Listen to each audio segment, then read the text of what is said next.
దర్శి మరియు పరిసర ప్రాంత ప్రజలకు గొప్ప శుభవార్త. మన Anil inverters and battery works వారి బంపర్ ఆఫర్. ఇన్వర్టర్ బ్యాటరీలు, ఇన్వర్టర్ కొనుగోలుపై ఫ్లాట్ 25% డిస్కౌంట్.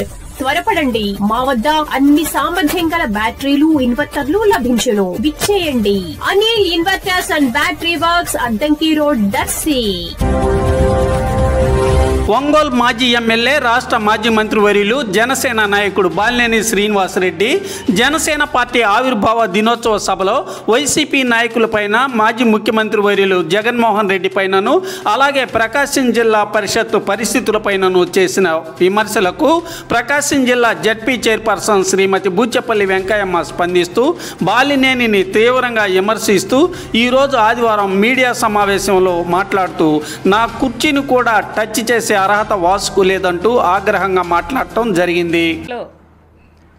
మొన్న పవన్ కళ్యాణ్ గారి మీటింగ్లో వాసు గారు జగన్ గురించి మాట్లాడటం జరిగింది. జగన్ గురించి మాట్లాడే అర్హత బాలినేని శ్రీనివాసరెడ్డి గారికి లేదని నేను చెబుతున్నాను. ఎందుకంటే రాజశేఖర రెడ్డి గారు పెట్టిన భిక్షని ఆయన బాలినేని వాసు గారు చెప్పడం జరుగుతుంది. జగన్మోహన్ రెడ్డి గారు కానీ, వైవి సుబ్బారెడ్డి గారు కానీ, రాజశేఖర రెడ్డి గారి లేకపోతే నీకు మినిస్టర్ పదవి కానీ, ఎమ్మెల్యే పదవి కానీ అసలు వచ్చేదేనా?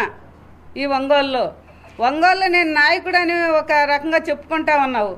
నాయకుడు ఏ రకంగా నాయకుడు అని ఈరోజు ఎప్పుడు ఏంటంటే నేను వైఎస్ఆర్ పార్టీ వదిలిపెట్టనని చెప్పి ప్రతి మీటింగ్లో చెప్పేవాడు.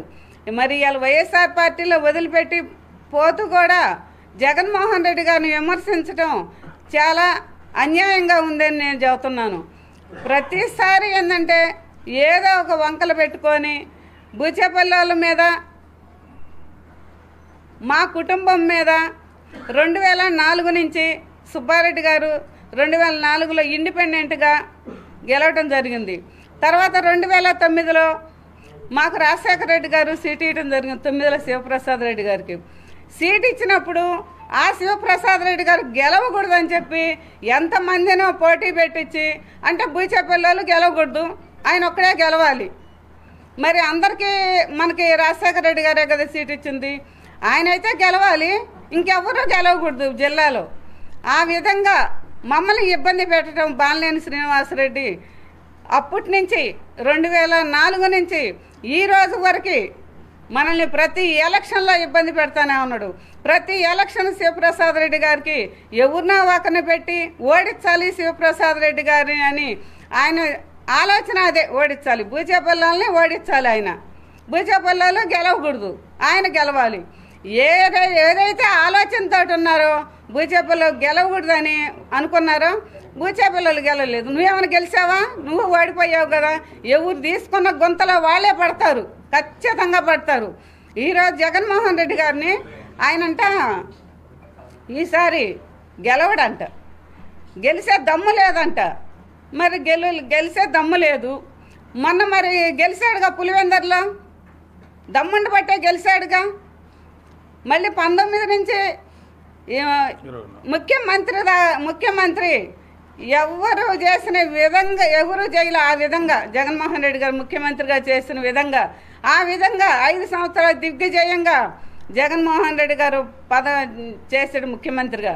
అదేవిధంగా అప్పుడు ప్రతిసారి కూడా మొన్న 2024లో ఎలక్షన్లో మా మీద శివప్రసాద్ రెడ్డి గెలవకూడదని చెప్పి 20 మందిని 30 మందిని పెట్టాడనమాట. తిప్పి గెలవకూడదన్నారు. ఆయన ఏదైతే ఆలోచన చేశాడో ఆయన ఆలోచన ఆయనకే కొట్టింది, ఆయనే ఓడిపోయాడు. శివప్రసాద్ రెడ్డి గారు ఎంతమంది ఎన్ని చేసినా కూడా శివప్రసాద్ రెడ్డి గారు గెలవటం జరిగింది. అదేవిధంగా ఏంటంటే నిన్న మీటింగ్లో ఏం చెప్పాడు, బూచేపల్లి వెంకయ్యమ్మ సీటుని నేను లాగేస్తాను అని అన్నాడు. బూచేపల్లి వెంకయ్యమ్మ సీటు బూచేపల్లి వాళ్ళ మీద అభిమానంతో మాకు జగన్మోహన్ రెడ్డి గారు సీటు నాకు ఇచ్చాడు జిల్లా పరిషత్ చైర్మన్గా. ఇప్పుడు నాకు జిల్లా పరిషత్ చైర్మన్గా నువ్వు తీసేయడానికి ఏ విధంగా నువ్వు తీసేస్తావు? నన్ను అసలు ఈ కుర్చీ టచ్ చేయడానికి కూడా ఆయనకు అర్హత లేదు వాసుకి. ఏం అర్హత ఉందని ఆయన నా కుర్చీలాగేస్తాడు? నాతో పాటు జడ్పీటీసీలు అందరూ ఉన్నారు, ఎవరు పోయేవాళ్ళు కూడా లేరు, నువ్వు రమ్మన్నా కూడా వచ్చేవాళ్ళు లేరు. నీకు నిన్నటిదాకా ఒంగోలులో ఒక బాలినేని శ్రీనివాసరెడ్డి మీద కొంతమందికి అభిమానం ఉంది. ఆ అభిమానం కూడా మొన్న ఎలక్షన్లో కాదు, నిన్న మీటింగ్లో ఆయన మాట్లాడటానికి జగన్మోహన్ రెడ్డి గారు ఏ విధంగా మాట్లాడాడో ఆ మాటలను చూస్తే చాలామంది నిజంగా ఇసుక్కున్నారు. ఆ విధంగా నువ్వు చేసుకున్నావు. నువ్వు జగన్మోహన్ రెడ్డి గారు గెలవడంటున్నావు. రేపు 29లో ఖచ్చితంగా ముఖ్యమంత్రి అయ్యేది జగన్మోహన్ రెడ్డి గారే, ఖచ్చితంగా అవుతాడు. ఖచ్చితంగా ఏంటంటే నిన్న మీటింగ్లో ఏం చెప్పాడు? బూచేపల్లి వెంకాయమ్మ సీటుని నేను లాగేస్తాను అని అన్నాడు. బూచేపల్లి వెంకాయమ్మ సీటు బూచేపల్లి వాళ్ళ మీద అభిమానంతో మాకు జగన్మోహన్ రెడ్డి గారు సీటు నాకు ఇచ్చాడు జిల్లా పరిషత్ చైర్మన్గా. ఇప్పుడు నాకు జిల్లా పరిషత్ చైర్మన్గా నువ్వు తీసేయడానికి ఏ విధంగా నువ్వు తీసేస్తావు? నన్ను అసలు ఈ కుర్చీ టచ్ చేయడానికి కూడా ఆయనకు అర్హత లేదు. వాసుకి ఏం అర్హత ఉందని ఆయన నా కుర్చీలాగేస్తాడు? నాతో పాటు జడ్పీటీసీలు అందరూ ఉన్నారు, ఎవరు పోయేవాళ్ళు కూడా లేరు, నువ్వు రమ్మన్నా కూడా వచ్చేవాళ్ళు లేరు. నీకు నిన్నటిదాకా ఒంగోలులో ఒక బాలినేని శ్రీనివాసరెడ్డి మీద కొంతమందికి అభిమానం ఉంది. ఆ అభిమానం కూడా మొన్న ఎలక్షన్లో కాదు, నిన్న మీటింగ్లో ఆయన మాట్లాడటానికి జగన్మోహన్ రెడ్డి గారు ఏ విధంగా మాట్లాడాడో ఆ మాటలను చూస్తే చాలామంది నిజంగా ఇసుక్కున్నారు. ఆ విధంగా నువ్వు చేసుకున్నావు. నువ్వు జగన్మోహన్ రెడ్డి గారు గెలవడంటున్నావు. రేపు 29లో ఖచ్చితంగా ముఖ్యమంత్రి అయ్యేది జగన్మోహన్ రెడ్డి గారే, ఖచ్చితంగా అవుతాడు. పోయినసారి ఎన్ని సీట్లు వచ్చినాయి? 151 వచ్చినాయి. అదేవిధంగా రేపు 29లో కూడా ఖచ్చితంగా జగన్మోహన్ రెడ్డి గారు ముఖ్యమంత్రి అవుతాడు. ఏంటంటే మా కుటుంబం, బూచేపల్లి కుటుంబం ఏ విధంగా ఉందో అందరికీ తెలుసు. జిల్లాలో ఎవరి దగ్గర లంచాలు తీసుకునే వాళ్ళు బూచేపల్లి వాళ్ళు కాదు. 2004 నుంచి మేము రాజకీయంలో ఉన్నాం.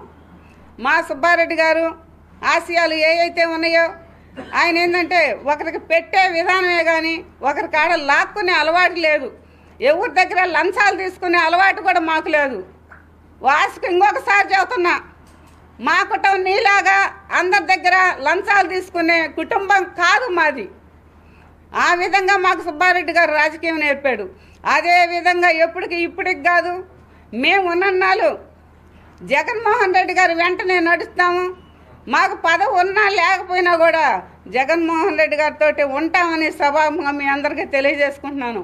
మా ప్రాణాలు పోయినంత దూరం కూడా మేము ఆ కుటుంబంతో ఉంటాము, జగన్తో ఉంటాము.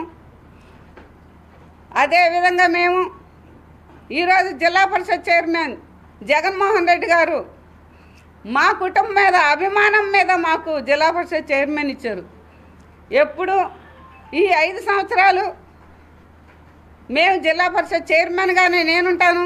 నాతో పాటు జడ్పీటీసీలు కూడా అందరు నాయంటే ఉంటారని కూడా మీ అందరికీ సభాముఖంగా తెలియజేసుకుంటున్నాను. అదేవిధంగా ఏంటంటే ఇటువంటి రాజకీయాలు మా మీద బురద చల్లొద్దని బాలినేని శ్రీనివాసరెడ్డి గారికి చెబుతున్నాను. మేము రాజకీయాల్లో ఉన్న నుంచి ఆయనకి ఎందుకు అంతలా కక్ష మా మీద? అటువంటి రాజకీయాలు చేయకూడదు. ఆయన ఆ విధంగా కూడా మా మీద మాట్లాడితే నా చైర్మన్ నేను చైర్మన్ని నా కుర్చీ లాగుతాడంట. లాగమని వచ్చి ఆయన చేత అయితే దమ్మంటే నా కుర్చీ తీసేయమని ఆయన్ని ఏ విధంగా తీసేస్తాడు తీసేయమని. నీ అంటే ఏ జడ్పీటీసీలు వస్తారో తీసుకో. నువ్వు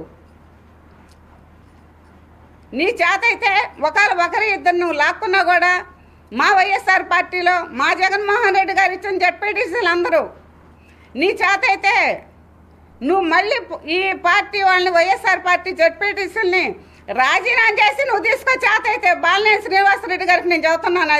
ఇదే నేను చెప్పటం. నీకు చేత అయితే తీసుకొని మళ్ళీ నువ్వు జనసేన పార్టీలో చేర్చుకొని నువ్వులా అప్పుడు మళ్ళీ జడ్పీటీసీగా గెలవండి మీరు చేత అయితే. ఇవన్నీ జగన్మోహన్ రెడ్డి గారు ఇచ్చిన జడ్పీటీసీ నెంబర్లవే. మేమందరం ఈ 5 సంవత్సరాలు మా సీటుని ఎవరు కదిలించలేని కూడా సభకు మీ అందరికీ తెలియజేసుకుంటున్నాను. ఇప్పుడు బాలినేని శ్రీనివాసరెడ్డి గారు నేను చెబుతున్నాడు, ఆయన ఆస్తులు అమ్ముకొని ఆయన రాజకీయం చేశాడంట. ఎక్కడ ఆస్తులు ఆయన అమ్ముకున్నాడు? ఈయన ఆస్తులు తీసుకుపోయి ఈయన అంటే అన్ని డబ్బులు జగన్మోహన్ రెడ్డి గారు లాక్కున్నారంట. ఆయన డబ్బులు వీళ్ళు లాక్కోపోతే చాలు వాసు. ఎన్నిసార్లు బొద్దుగులు పేచి పెట్టేది, జగన్మోహన్ రెడ్డి కాడికి పోయేది, ఇదంతా చేసింది వాసు కదా. మన 24 ఎన్నిసార్లు పేచి పెట్టాడు. ఆ విధంగా ఏంటంటే మా కుటుంబం మీద కానీ జగన్మోహన్ రెడ్డి గారి కుటుంబం మీద కానీ జగన్మోహన్ రెడ్డి కానీ విమర్శించే హక్కు బాలినేని శ్రీనివాసరెడ్డికి లేదని కూడా నేను అందరికీ సభాముగా తెలియజేసుకుంటున్నాను. బూచేపల్లి కుటుంబం విమర్శించే హక్కు కూడా లేదని చెబుతున్నాను. ఏ విధంగా హక్కు లేదు. 4 సంవత్సరాలు కావస్తుంది నేను చైర్మన్గా ఉండి. ఈ 4 సంవత్సరాలు మమ్మల్ని ఇబ్బంది పెట్టాడు. నా సీటు ఇంకొకరికి ఇప్పించాలని వాళ్ళ దగ్గర డబ్బులు తీసుకుంటాడు, వీళ్ళ దగ్గర డబ్బులు తీసుకుంటాడు. నీ చైర్మన్ పదం తీసేస్తున్నామని చెబుతాడు. మరి చేతకాలేదే తీసేయటానికి. ఏ విధంగా నువ్వు తీసేస్తావు నా సీటు? నువ్వు నాకు జగన్మోహన్ రెడ్డి గారు సీట్ ఇచ్చింది. ఎవరికి అధికారం లేదు, తీసేసే అధికారం ఎవరికి లేదు. ఇవాళ వచ్చి తీసేస్తానంటే ఎవరు ఒప్పుకోరు. మా జెడ్పీటీసీలు కూడా ఎవ్వరు ఒప్పుకోరు. అదేవిధంగా ఈరోజు చాలా సంతోషం.